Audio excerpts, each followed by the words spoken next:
far worse things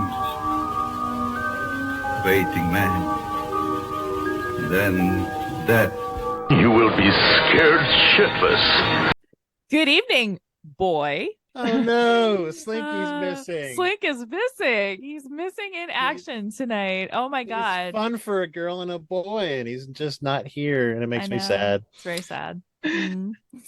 All right. Well, we're getting ready to talk about the Blair Witch Project, which I'm super excited because we have an amazing, wonderful guest who I already love because she's awesome and has balls, and I love it. This is lovely Miss Kelli Brown. Thank you. I appreciate it. Welcome to the show.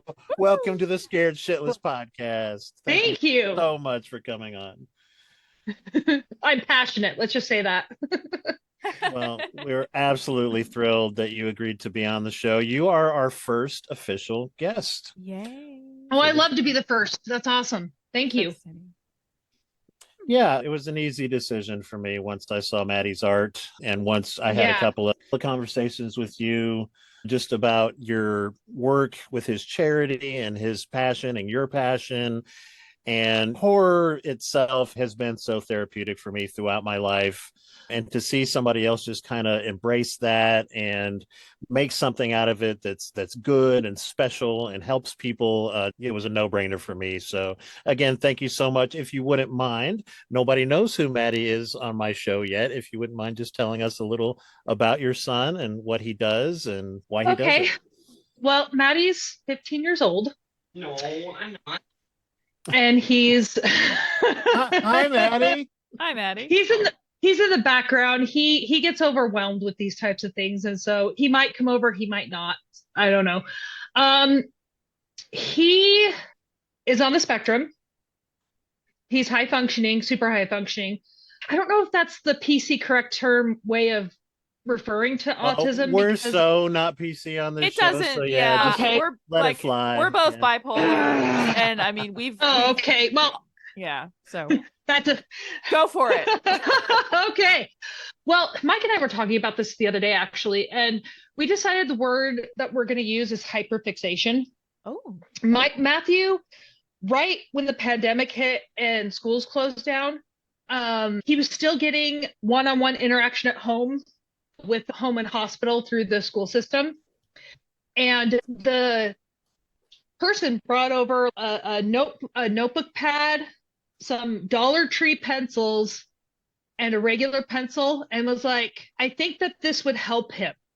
Because Matthew's always in movement. Matthew's always doing something. Matthew's always saying something. Matthew is a very creative person.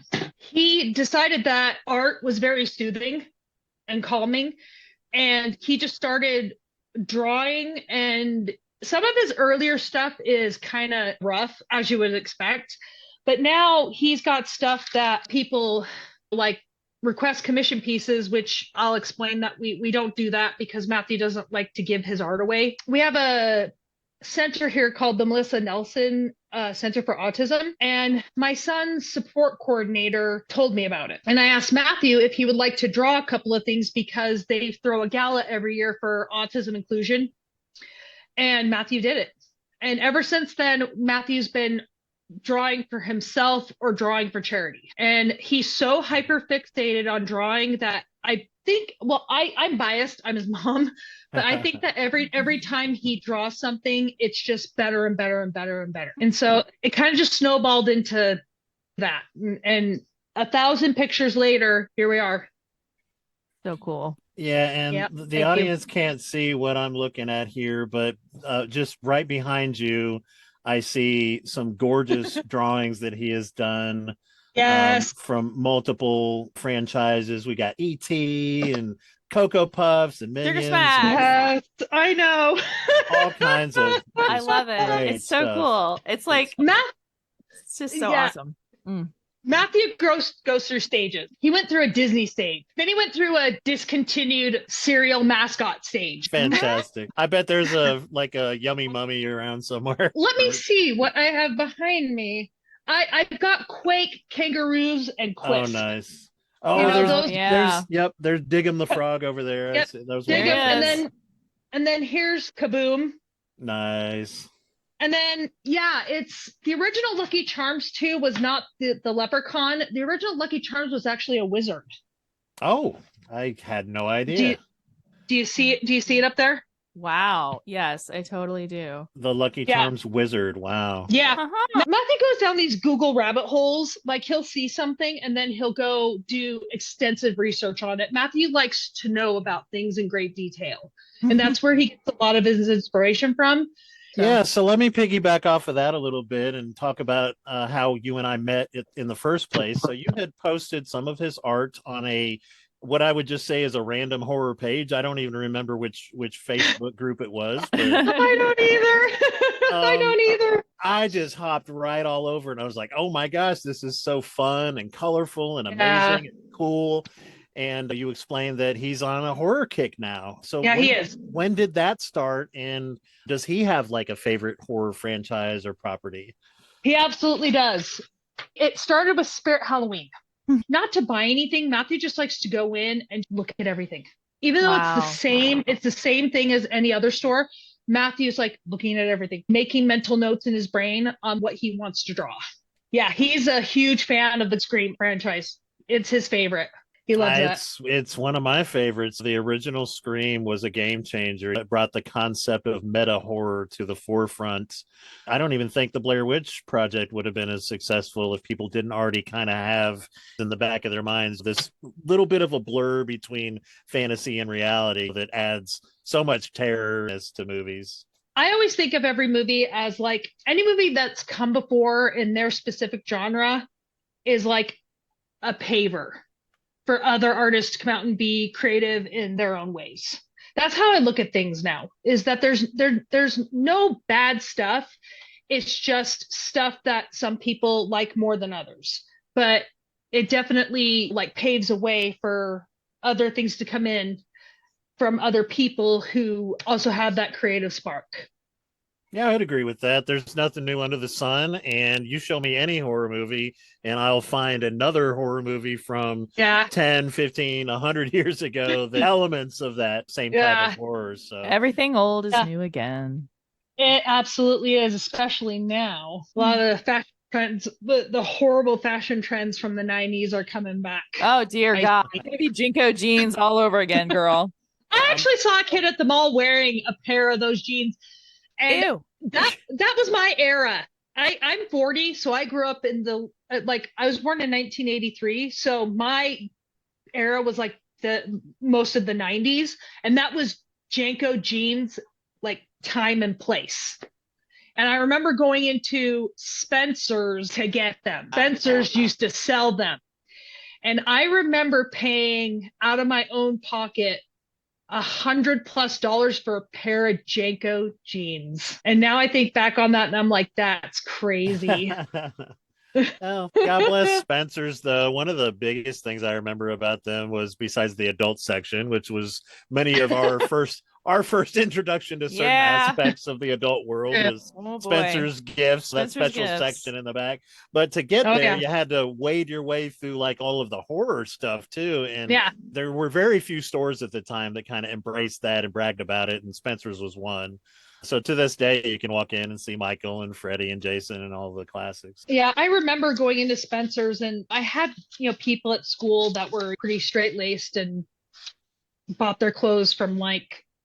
Oh, the Gap, maybe? The Gap, there you go. Bongo. Yeah. Remember, Body Shop? Remember those jeans that you had to literally lay down to put on? Like, Bongo jeans. No. Bongo. And I was like, that takes me back, man. It really does, because I was the weird girl in high school and junior high.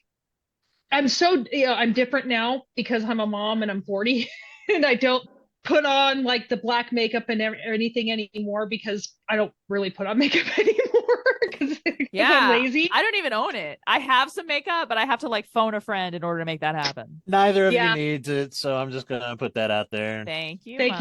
But yeah, I was the weird girl in middle school and high school because I shopped at places like Spencer's and Hot Topic. Hot Topic, girl. And I know. The 90s was a difficult time to grow up in if anything about you was different. And that's why I harken back to saying like things now are kind of like when they were in the 90s, because kids are growing up in a very different way than we used to. And I think that a lot of it's harder as well. You know what I mean? To be different. Any type of different. Well, the 90s for me was a little different because I'm the old guy of the group. I'm still even when Slinky's here, I'm the senior citizen of the group. Yeah, because Slink and I are the same age. I'm 40. You're 43. Mike, how old are you? I'm 48. Yeah, he's 48. Oh. Slink and I are both 43. So Pushing 50 here. Yeah. So, and I have this weird, vivid long-term memory as well. So I remember the 90s quite well. And I was just a t-shirt and jeans kind of guy for most of it. So I did kind of stand out a little bit because I didn't go to the Gap. I didn't follow the trends. But I usually try to do my own thing. So the first day of school when I met my wife, September 9th, 1991, I was wearing MC Hammer parachute pants emblazoned with the Rolling Stones logo, a black Rolling Stones t-shirt, and a brown leather aviator jacket and I love sunglasses. that. So, I love that. yeah, do your own thing, kids. And listen, if people don't accept you for who you are, fuck them. It's All their right. loss. That's Right. for sure. totally. Yep. All right. So let's talk about the 1999, 1999. All right. I was 19. Kelli was a lot younger. So what was Kelli? I was 16 or 17, and that was when you could still go rent DVDs. And I remember it just coming out on DVD, and I went and I rented it because I had to see it. I didn't see it in the movie theaters because I very rarely went to the movie theaters as a kid, but I surely used my money to like go get a DVD. So yeah, I remember that very well. I was excited. I saw it at Tampa Theater. Even though Slink is not here, I think he saw it at Citrus Park Mall. I could be wrong. I'm not sure, but he saw it at one of those because he was like 19 also. And I saw it at Tampa Theater, and it was this huge thing. I mean, it was like the line was down the street. It was a special engagement. I think it was like a 10 o'clock show. I don't think it was even an 8 o'clock show. I think this was like a big event kind of thing. Yeah. And all I remember was that after the movie, I went home and I slept with the lights on. And it's the only horror film I had ever watched since, specifically, that I slept with the lights on. And I don't mean just like a hall light. I mean the hall light, my light, the kitchen light, other people's lights, everybody's lights. I remember sitting in my parents' front room, and they had gone away somewhere for the weekend, I think. And that was why I was able to go rent the DVD. That's a long story. I wasn't really allowed to watch those things, but I did it on the sly. I defied my parents and watched all kinds of awful horror because I started on Stephen King books, and then I was like, I want to see this. Stephen King, he's my favorite. I love him. Anyway, I remember that they had gone away for the weekend. I had all the lights turned off. I was sitting in the chair, and I remember like stopping it like midway through and going, I don't know if I can finish this. Yes. The minute that Heather and Mike started the tension, my stomach went into knots. And it was kind of like I could feel the cold. I could feel the desperation. I could feel the fear. Right. I'm like, this is really happening because it was shot with a video camera. So it seemed like it was like a home movie to me. And why it terrified me so much because I was like, this could happen in like real life.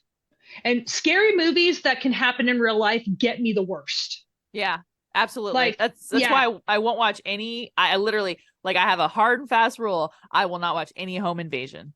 Absolutely not. I am so weird. Maybe this is not weird, but the more the movie can genuinely terrify me, the happier I am about it. Nice. If I turn off Amen, sister. You're in good company. You're on the right podcast. Yeah, Blair Witch was like that for a lot of people because of the marketing techniques they used. You know, the internet was still finding its feet. And these two guys, man, who put this movie together were brilliant. They did exactly what they needed to do with the amount of money and connections they had. And everybody wanted to see this movie by the time it came out. And I did. It came out on my birthday in 1999, July 30th, 1999. And cool. I treated myself. I was 24. It was my 24th birthday. Treated myself to some pre-movie festivities and entered the theater and enjoyed the shit out of myself. As far as I was concerned, it was real. There wasn't much suspension of disbelief required. And I left that theater with shitting pants. I mean, it was scary. Nothing of its kind had come out like that. No. I mean, people can debate that till the end of time with me, but I always tell them Blair Witch is like the first mainstream low budget movie that caught everyone's attention, and it really paved the way for a lot of found footage movies. Yeah, it really did. And I think the reason why it had such an impact on people, because I think I read somewhere it only cost $60,000 to make. Yeah, most of that probably went to snacks and product, like promotional stuff. Probably. I think I remember reading that it was all like real life reactions. Like there was like no script written for it. Mm-hmm. And those were genuine emotions. I mean, when she's sitting there and crying her eyes out on the camera, and she's just got that snotty nose going. Yeah. And going, she's like, I'm so sorry. And my stomach, I was ready to vomit, because I'm like, this girl really, really is like making a I'm going to die. Video. And I'm so sorry that this is all my fault. Oh yeah. Yeah, to my knowledge, there had not been a film made this way ever before. They basically took these improvisational actors, amateurs, threw them in the woods, told them, you're going to stay the night here, you're going to film everything yourselves, just react however you would normally react. And they would leave like little bags of food, and there would be like less food in the little bags every time, so that they actually were getting hungrier and hungrier as the film went on. And they would mess with them at night. They would like make weird noises out in the woods. And then, of course, as things would escalate, they would have genuine reactions as they would exit the tent and be like, oh my God, what the fuck is this? So what you're meaning to tell me that Mike really was a prick? Poor Mike, poor Mike, kicking that damn map into the water. First of all, okay, can we just talk about the fact that there are three people and one compass. Oh my God. 3 people, 1 compass between the 3 of them, because they're just like, do you have the compass? I want the compass. Can I have the compass now? It's like, dude, there should be 3 compasses at this point. Yeah. They're not absolutely. Expensive. They're compasses. Get them at the gas station. You can get them at a gas station.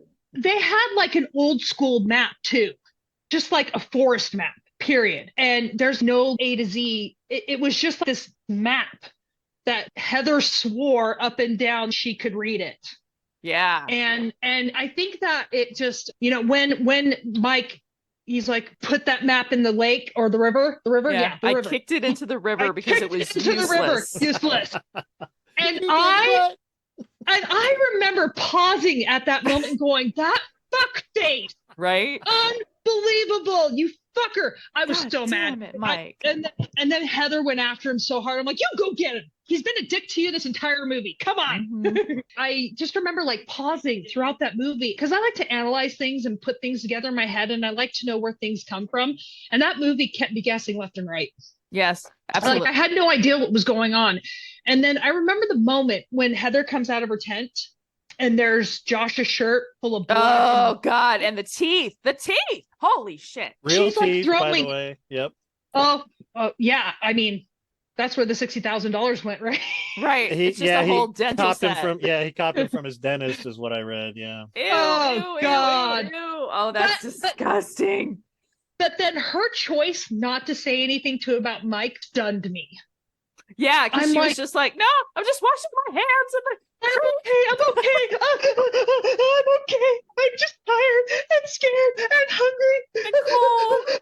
I did just find Josh's bloodied shirt and teeth outside my tent. That never happened. It just didn't. I'm like, why is this being kept a secret? Wonder, because they would give them different motivations each day. Like the director would give them different motivations. I wonder if one of those motivations was like, you're going to find something really messed up, but you can't say anything. Thing about it. Right? That might be it too. But then I also noticed, like during the movie, once Josh left, Mike seemed to like get off Heather's back a little bit. Uh-huh. And one of the fan theories is that Josh, there was how I think his name was Parr. Yeah. Rustin Parr. Yes. Yeah. And I honestly thought to myself, maybe Josh like brought on that tension, like a lot of it. And there's so many fan theories out there about it that try to like explain the unexplainable. You know what I mean? Mm-hmm. I just like, I don't know. And then that ending. The ending was, what's really interesting about that ending was that when we saw it in the theater, I got it, and whatever douchebag I was dating at the time got it, but the couple next to us didn't get it. And I leaned over and I said, remember, he used to make the kids face the wall. And they were like, that was it. They were like, oh my God. Like, he would lure two kids to the house where the original Blair Witch was the Ellie Kedward. Yeah, that was I think her. so. But yeah, Ellie Kedward dug deep into my folklore about this movie today. You know, he was possessed by her, and he would take the kids by two into the basement, one face away, and then the other they would there was supposed to be like a bloodletting, I think. Oh, yeah. Right, exactly. And so what I really liked most about that movie was like the beginning where they did all the interviews with the town people, and they kind of set up this big backstory and folklore character and they made it so that you could get an understanding about what this was about and what they were looking for. And I really enjoyed that about the movie. And when I saw him turn against the wall, I'm like, oh my God. And I was waiting, for something maybe slightly different. But then when that camera fell, and then I was like, oh yeah. I mean, it still at 43 watching this, I was like, oh, because you could hear him say, tell us where you are, Josh. Tell us where you are, Josh. And he's heading. And you see that he's going into the basement. I know. Seriously listening. And you're like, uh-oh. Right. Uh-oh. And then, all you see is him facing the wall, bro. And you're like, yep. No. And then thud. Something bad is gonna happen. Yep. Well, with that ending, go ahead, Mike. Sorry. Yeah, well, I was just gonna say nobody puts Mikey in the corner. That ending, I was a dick then. I was a dick when The Ring came out. I would walk up to my wife and whisper 7 days. I would put the TV on static, and my wife at the time did not appreciate me standing in the corner the next day. I think that my ex-boyfriend used to take the stuffed animals. This is a thing that he did recently at my apartment, like years and years ago. And he would take the stuffed animals and he would turn them so they face the wall. Oh my God, that's why he's your ex. That's why he's your ex. Exactly. What is? And then take a picture of it and send it to me. Oh God. See, Fucker. and I'm married to my high school sweetheart. Oh, that's I know. romantic. I was very, very fortunate that I met him and scooped him up when I did. And we've been together for 24 years, married for 20. Awesome. And my husband this is interesting, is like, we have the same dry humor. Like, we both enjoy Monty Python and all that kind of stuff, but we could not be further away with horror movies. My husband cannot stand them. I love them. I live for them. Wow. I watch them all the time. So we don't really I actually used to when we were first dating, and that first Halloween we had together, he wanted to be nice. He wanted to be sweet. He took me to a haunted house. And then I remember getting out there and he was shivering and shaking. And I'm like, wow. I'm like, dude, are you okay? He was like, I don't like haunted houses. I don't like haunted houses. I'm like, then why did we come? He was like, because I know how much you like them. He tried the first couple of years. And then after he knew he had me locked in, he was like, I'm not going to pretend that I like this stuff anymore. Yeah. So, Chris Rock said, when you first meet somebody, you're not meeting them, you're meeting their representative. representative. My wife is also my high school sweetheart, but from day one, she knew I was a horror freak. She bought horror board games to play with me. We had Evil Dead 2 parties at her house. Oh, yeah. God, and then our first date was Freddy's Dead, The Final Nightmare. And I'm so glad that movie sucked, because we didn't care what was going on in the movie. And we ended up staying together forever. Hashtag couple goals, bitches. Yes. Couple goals. Yeah. So years and years later, she has tolerated my horror fandom and my being into weird cult musicals and all that jazz, my shitless podcast. But she is not a big fan of the horror genre. You know, she has her favorite stuff. It's usually stuff from when she was a kid, like Scream. But she tolerates my horror fandom, which I am more than appreciative of that. That's kind of where I'm at, because my husband tolerates my obsessions. Yes. And I think that's unconditional love right there. My husband, I always joke about this. We can never get divorced because there's nobody else in the world that will tolerate either one of us. Nice. We're kind of in a marriage of tolerance and acceptance. So Amen. That's right awesome. on. I remember one of our first dates was when the original Exorcist came back to the movie theater during Halloween. Ooh, Yep, I yes. took Jenny to see it in 2000. Yep. Yeah, and my husband was like, I've never seen it, and I'm like, I have. You want to go? I love this movie. It's my favorite movie. Oh dear. I love those kinds of movies, and Spider so Wall, baby. Yeah. Oh yeah, and so he did it for me. But I'm telling you, like right now, like if I really wanted him to go to the horror movie, he'd do it. But he supports what I want to watch, but he is just not into it. Yeah. So I was telling him we were going to discuss the Blair Witch Project, and David's like, "Why?" Right. Sounds weird. And I was like, "I'll tell you why." Because it's awesome. Because it's awesome. And so, yeah. Because it's actually scary. That's the number one rule on this show is it's got to have some scary shit in it. Actual or we don't scary talk stuff. about it. Yeah, it's true. Well, it's true. What I like most about the movie is like it's a slow, scary burn. Yes. Mm-hmm. It's not like you get into it like, no, don't get me wrong. No hate on the Saw movies. No hate. Because I like Saw. But Saw is built upon like immediate, like gore, it's immediate. And I like a scary movie that has like a really slow, intense burn. You know, something so like jump scares, the unanswered door. Things Things like tension. that. Yeah, it's what you don't the see. tension builder. Yeah, exactly. A lot of people will disagree with me, but I thought Midsummer was a good movie. It is a good movie. We thought, I thought it was a good movie. I am not a fan of Hereditary because I think that, I really literally think that should just be called Ari Aster has mommy issues. It's true. I liked it because, like I said, I'm a person that likes a good backstory, a good lore. And I really enjoyed trying to figure out what was going on. Why was this being handed down? What was happening? Yeah, I think that's one of the strengths of Blair Witch is that you don't know what the hell's going on, but you still have this, like you were saying, like this grounded base of lore that they set up at the beginning, so just enough to know that there's some fucked up shit going on, but you're not exactly sure how it's going to play out. Now, I want to preface this by saying that Matthew doesn't like to necessarily watch full horror movies. He's a YouTube video clipper. Does that make sense? Absolutely. I work with several autistic clients, and that's all they want to do all day long, if you let them, is watch YouTube videos and clips. The one, I think I asked you about this, one of the main ones that they like to do is the opening sequences to like Universal Studios logo, TriStar Pictures, like just the opening segments with the music and everything, introducing the studio that made the movie. It's not so necessarily like movie production logos. Matthew really likes, and this is going to be funny, fast food commercials. Oh hell, who doesn't? Oh, okay. Right. He likes, like, he went through a phase of drawing fast food mascots. They're over there. He's done the Colonel. He's done Del Taco. He's done Red Robin. He's done the old Arctic Circle mascot, Wendy's, Burger King, the Yokiro Taco Bell Chihuahua. Oh, you yeah. know? And he'll go on YouTube and laser. Yeah, it is. And he'll go through and like watch BK, Have It Your Way.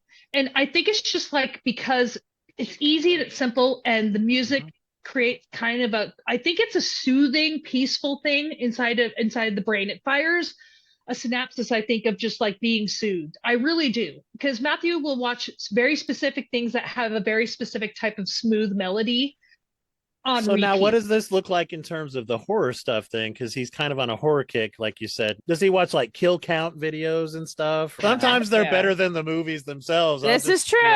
Yeah. Let's just watch the kill count. As a matter of fact, on YouTube, there's a video about the best Ghostface kills.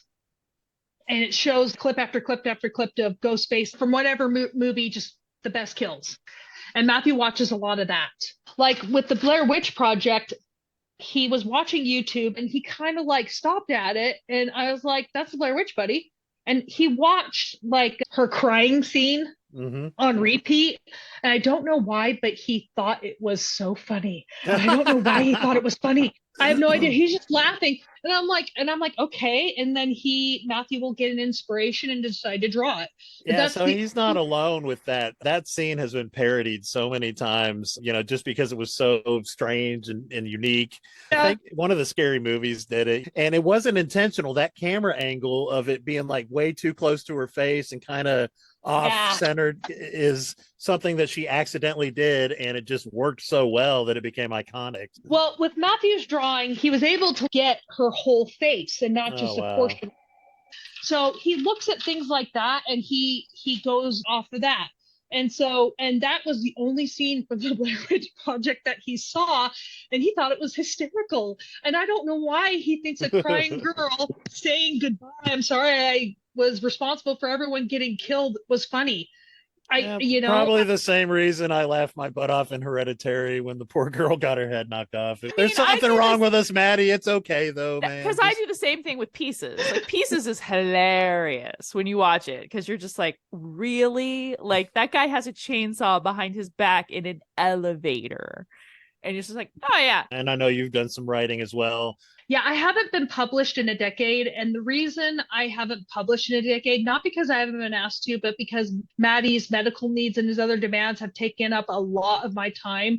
Mm-hmm. And I just decided that I was okay not publishing anymore. Understandable. Completely understandable. Yeah. I was like, I won an award for being a bestseller. I've done this, I've done that. I'm okay. I feel it's so strange when people bring up like, oh, you're a published author, because that was a decade ago. Yeah. And the way I started is I used to be that person that would say that person's stuff is shit. I used to say that. And I used to be an erotica novelist enthusiast as well. Oh! I've written it. Ding, ding, ding, ding, ding. I'm just an Anais Nin looking for her Henry Miller. There you go. And so they're not regular romance novels. I like the more, it's so kind of like embarrassing to talk about now because I'm 40 and I have a teenage kid. You know what I mean? It feels like another life. It really does. But I remember like slamming a book shut, and me and my husband were in our, I think our second apartment. And I have a bachelor's degree in English literature with a minor in history. And I wasn't using it, kind of like liberal arts. Ask anybody with an English degree. What'd you do with your degree? They were either a writer or a teacher. No, my ex-husband had an English degree and was delivering pizza for Papa John's. And he was delivering at UT, University of Tampa, which is a very hoity-toity, expensive art school kind of thing. Yeah. And they were like, oh, yeah, I guess you didn't go to college. He's like, motherfucker, I got a master's in English. Yeah, and it cost you a lot of money for a lot of nothing. And I was a teacher a while ago too, but I was a special education teacher. So I did kind of put my degree to work in that regard. But I remember slamming the book shut and going, God, this sucks. Why is every book I'm reading these days sucks? My husband's like, if you're such an aficionado and you think you can do better, do it. Write one. And I was like, fine, I will. Because that was the kind of attitude I had back then. Like, anything you can do, I can do better. And so I wrote the book. I wrote it.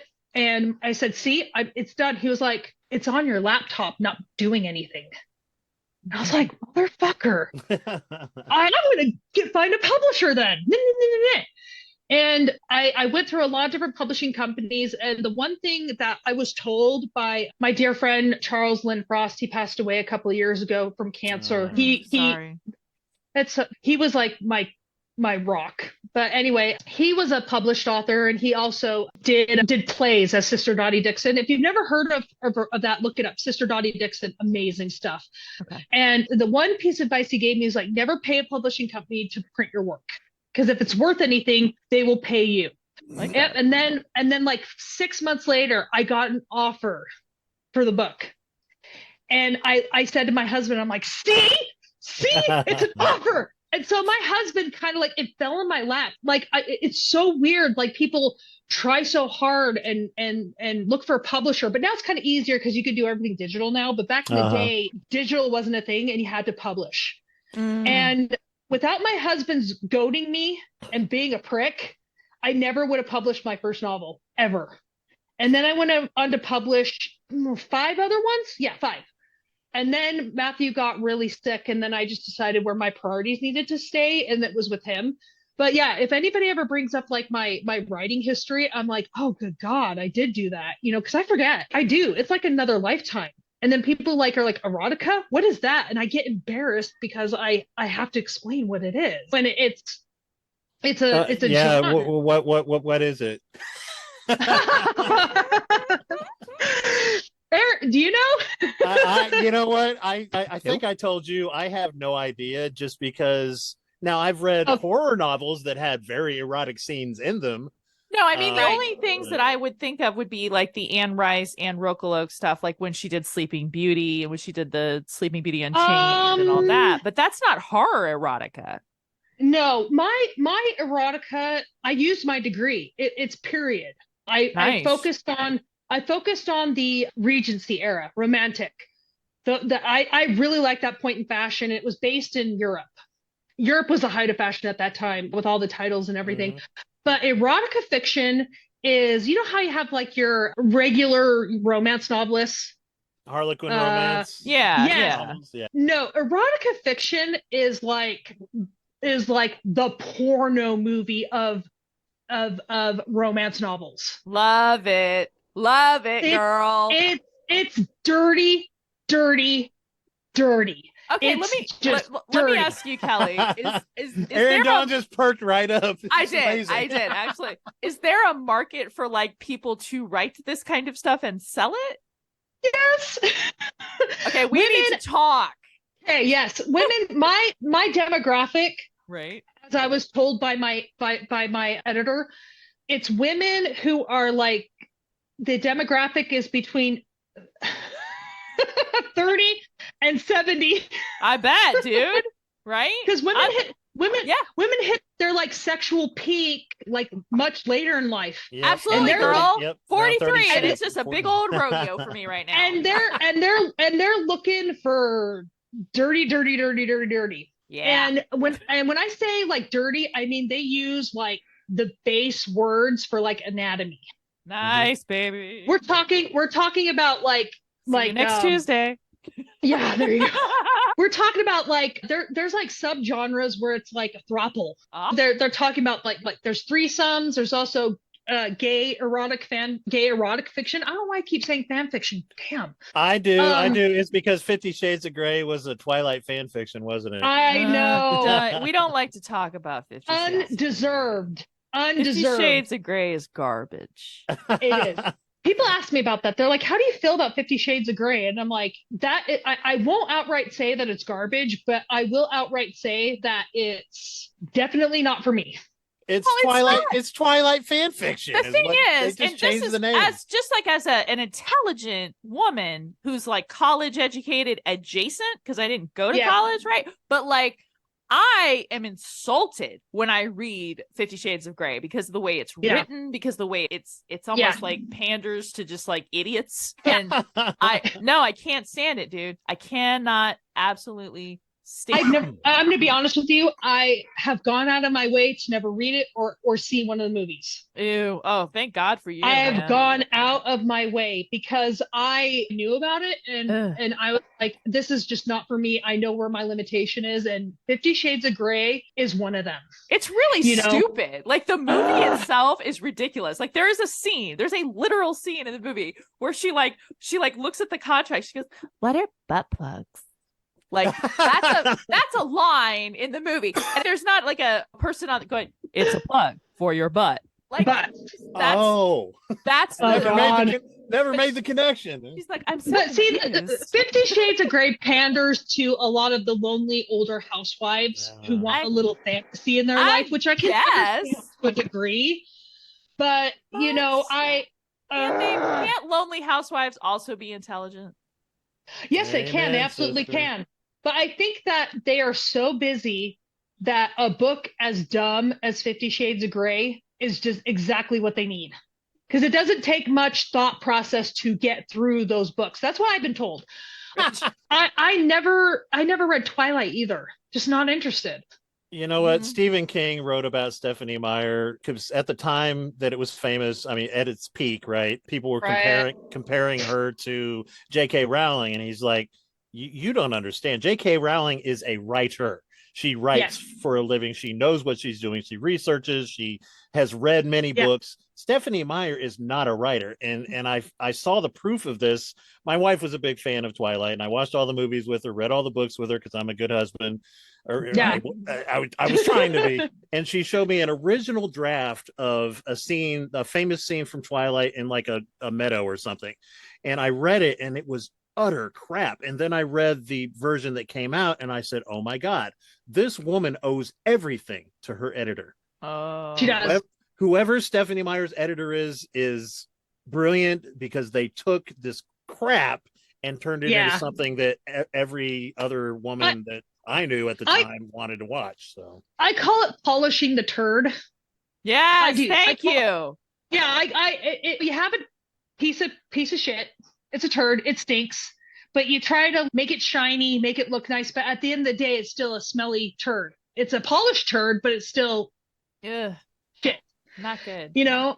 Yeah, like I was saying before, like erotica fiction is like on a crazy, depraved, higher level than regular romance. And believe it or not, I live in Utah, the Mormon state. Yeah, right. Because we depend on Primary Children's Hospital for Matthew. And I sold more erotica novels out of my own state than I did any other place. Of Fabulous. course you did. Yes. Yeah. I live in the Bible Belt. I live right in deep in the heart of Indiana. And there is, I think at one time, more porn consumption in this state than any other state in the union. Yeah. But it's the Bible Belt. So do with that what you will. Yeah. I think that women think that as long as they're not watching pornography, they're just reading pornography, that it's not really pornography. So therefore, it's okay. It's kind of like I can't have sex before marriage, but I have other places for it to go. Does that make sense? All right. I'm going to have to pull the butt plug out of this rabbit hole just for a second to get us back on track. Yes, please. I'm sorry. Which is shocking because Sims never puts us back on track. I never do. And it's usually my job, but now me and Kelli are sitting here just talking erotica. We can go back off track, but we have to do the moment where we do our scared shit list. True. You will be scared shitless. And the scared shit list, of course, is the moments in the film that were actually scary, that we found scary, that scared us. So, let's do Erin Dawn, you went first. And a go. Awesome. Yes, absolutely. The scariest moments for me in the movie are when they're in the tent and it almost seems like they're being trampled by horses. Like there's somebody trampling the tent and they hear so a lot of the like auditory stuff was really big. And then the scene where they can hear Josh being tortured, but we don't see anything, and all you hear is him crying and just wailing. It's and then what the next you don't morning, see. you see the teeth, and so all of that, right? And then Mikey in the corner. That's it. Yep. There you go. Okay. Kelli, you want to go next? Me? Okay. Yes, please. Oh, Lord. I don't know if it's the scariest moment, but definitely the most tensious moment is when Mike and Heather just start going after each other. And that's when my stomach kind of knotted up. And then one of the most stunning moments is when they walk into that section of the woods where it's completely crafted with symbols and things that are just hanging there. That scared me for sure. And then of course, oh my God, Josh's, like that moment when Heather, what's this? And she gets out of her tent, it is Josh's shirt, blood and teeth. Yes. And that scared the crap out of me. And then what also scared the crap out of me was like Josh screaming for them to come find him. It's a house and they're not getting it. And and then they're like he's in the basement. And then my heart just dropped cold.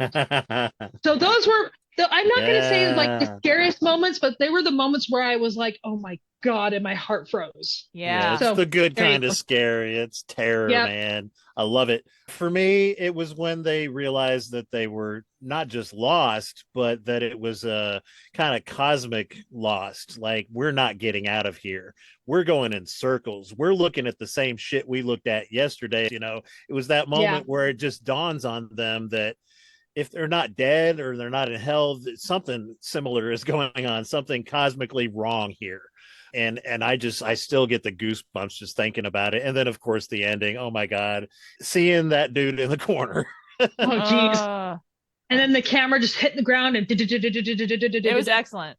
It was excellently just well done, well crafted. Thank you, Blair Witch Project, for opening the floodgates to found footage horror. Yes, there was some stuff that came out before, but I mean, Blair Witch put it on the map. Yeah, it did. It did. Paranormal Activity would not have happened without Blair Witch paving the way. And I love Paranormal Activity. I will eventually do that one on the show. To me, it's just the perfect found footage film. So yeah, absolutely. Prove me wrong or whatever. No. You don't have to talk me into it. I love Paranormal Activity. Yeah. I love it. Especially the marked ones. I loved the marked ones because I'm the type of person that likes to figure things out, and like one of the things that the Blair Witch did was like it left it open for all kinds of interpretations. Like your brain can go wild and think about, well, was it Josh and he was a psychopath and he was possessed by that was what the person, like when I was watching it at work and I was asking friends and they were like, I think Josh just went totally psycho. Yeah. It could be, he could have had a mental breakdown and decided that the only way he was going to get out was to maybe perform some sort of ritual. I'm not sure. I don't know, dude. Yeah, there's so many fan theories out there, and I love to hear other people's opinions about like what happened in that movie, because it's, even the director said that it was totally left up to personal interpretation. The lore of Paranormal Activity sticks with me because I have had a similar life to Katie. Listen, it's probably not real, but it could be. The boogeyman could actually be a demon that's been fucking with you since you were a little kid. We just don't know. So I love that movie. When they find the picture in the attic of when she was a little girl, oh God, my heart just froze in my chest. I was like, oh my God, these people did their research. When the paranormal guy comes in and he's like, it's not a ghost, guys, it's a demon. I was like, oh shit. Yeah, this is next level terror stuff. Freaking love it. What scared me the most is like you hear her screaming, and then all of a sudden her boyfriend is pushed up into the camera. Boom. I just felt like Paranormal Activity had so many of those good scenes that didn't have to rely so much on like blood, guts, and gore. Right. And like, and I'm not saying blood, guts, and gore is not good. It's very good. Like the Evil Dead Rise, the new one that they just had. I enjoyed it. Yeah, I liked it. It was very bloody. I'm a fan of the original one, but I like movies that don't rely on that. And Paranormal Activity definitely relies upon like what could be there. I like those kinds of things. Like most of Stephen King's books, I must say, like the reason why I'm so into that is because Stephen King relies on like what you don't read and what you don't see. Right. Those are the kinds of things that I like. No, I would say that the Blair Witch Project made Paranormal Activity and all of the other big supernatural horror films that came out later possible. It kind of rekindled people's interest in just supernatural horror and slow burns, because prior to Blair Witch, it was all mostly just slasher movies, which I love too for different reasons, but the slow burn is back, baby. And I don't think it was until The Ring came out 3 years later that it really started to snowball. But I credit the Blair Witch Project for kind of rekindling people's interest in slow burn horror, and definitely found footage for sure. So, yeah. Well, I can safely say that the Blair Witch Project scared me more than, I'm a big Hellraiser franchise fanatic. And Hellraiser was scary. That's as bloody and gory as it gets, really. Yeah. But Blair Witch scared me more than that, if that says anything. Yes. For sure. Any final thoughts? Of course, you wanted to share some information about charity. All right. Okay. Yes. Matty has a charity that he works with. It's called the Kostopulos Dream Foundation. We partnered with Paper Clouds Apparel. They're a company that produces products with Matthews and other artists. And all the artists are capable. I want to put that out there. They're all capable. And they take Matthew, well, I kind of sign away the rights to the drawing so that they can, and what they do is they'll put like right now they have a really cute Be Kind, Be Happy shirt, and then he has a lazy sloth. There's different markets and different things that Matthew likes to draw for in order to bring money to people who are just like him. And Paper Clouds Apparel, you go on there, shop, visit Matthew's portion of the shop. Matty's one of the artists listed. they're not for profit. So all of the profit proceeds go directly to Camp Kostopulos Dream Foundation. They have clients who are on a waiting list for funding, and Matthew is very blessed. We're very blessed. I have the means in which to send Matthew to equestrian therapy. I can do that for him. But there are other people who they fundraise all the time to try to get money so that, because there's a lot of folks like Matthew's whose family simply can't afford to send them to So how summer does equestrian therapy work? What does that entail? Well, what it is that they've got a stable of horses, beautiful horses. Matthew's best friend, the horse is named Buster. We call him Buster Brown. He's a member of the family, his last name Brown. But what it is that Matthew will actually go in, and he doesn't just ride the horses. He makes sure that all of the other horses, we go in when they're being fed for dinner. And so Matthew will go through and with the trainer, and he will help fill up the stables with hay. And then he will bring Buster out after he's done eating. And Matthew will go through and curry comb him, pick his hooves, get him nice and clean, a lot of attention, a lot of on touch therapy, a lot of love. Buster is a nuzzler. So he'll just put his nose in Matthew and just love him. And Matthew knows how to saddle a horse. Nice. Also, he's been taught how to bring the horse down to the arena. He rides the horse through different obstacles. And then Matthew will it's an hour. We get an hour block for equestrian therapy because that's all if you think about it though, by the time you're done, an hour seems like a long time. It really does. Yeah. But he will unsaddle Buster, put him back in his stable area, close the door. He puts away all of the things that he used to like the tools that he used to comb Buster out and everything else. And what it does is it teaches Matthew how to take care of another living thing. That's exactly when you told me that, I was like, that is what it's teaching. It's teaching him. Yeah, yes. It's teaching him how to take care of how to take care of another living thing, how to be loving, how to be affectionate, because a lot of people on the spectrum have problems with connecting emotion. Does that make sense? Mm-hmm. Yes.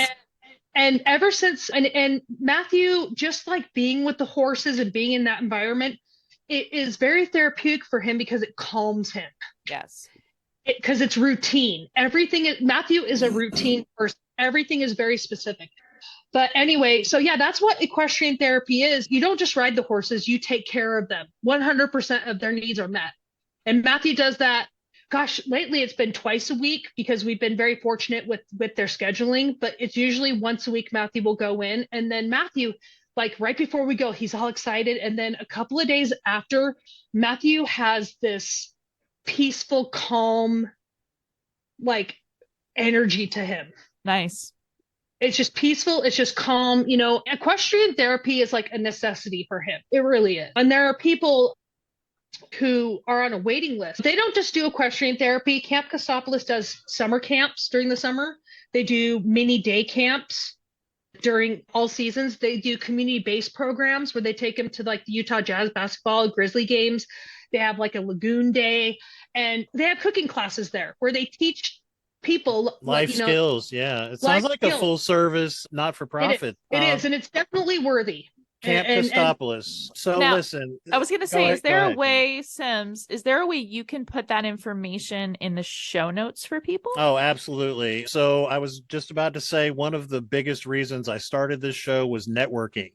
As you know, I have a best friend who just passed away, whose son is autistic. His sister happens to have a horse ranch in Virginia. He lives in New Jersey. I went to college in St. Mary of the Woods in Indiana, who have their own equestrian therapy program. I'm all about networking and staying in touch and borrowing brains. And this is not the end for us and Kelli Brown. Kelli Brown also agreed to allow me to do an article about her son and his art and Camp Kostopulos for Morbidly Beautiful. So I am going to be jumping into that with both feet soon. So this is just the beginning of this show, of Matty's art and the reach that big hearts like ours are going to have in the horror community and beyond. So just going to throw that out there. Thank you so much for coming on the show, for being our virgin guest. I guess the opposite of a virgin with all the erotic stuff. I know. we went deep, literally and figuratively. We'll have to talk about that on the side, Erin. Oh, girl, we're gonna have a conversation because I've been writing. Bye bye. Thank you. All right. Bye, guys. Thank you so much. Bye. Bye.